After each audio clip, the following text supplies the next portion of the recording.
dan Raja Burung Cendrawasih dari Papua.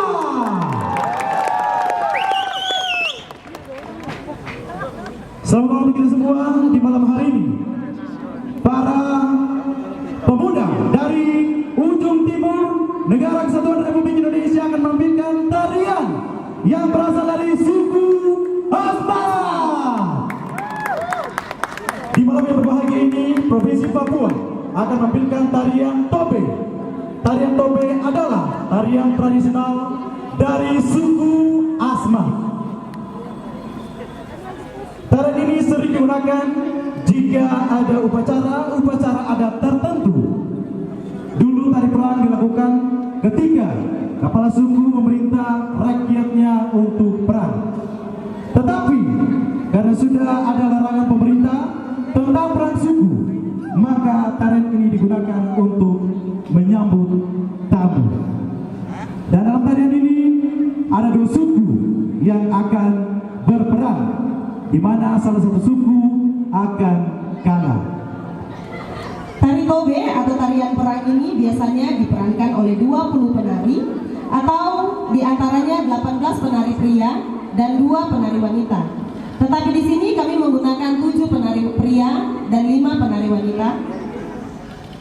Karena tarian tobe yang kita bawakan adalah tarian kreasi baru yang tidak secara utuh atau semuanya diambil dari dalam tarian adat. Selebihnya hanya kreasi dari kami anak Papua yang kami akan tampilkan di malam hari ini. Selamat menyaksikan.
Kamato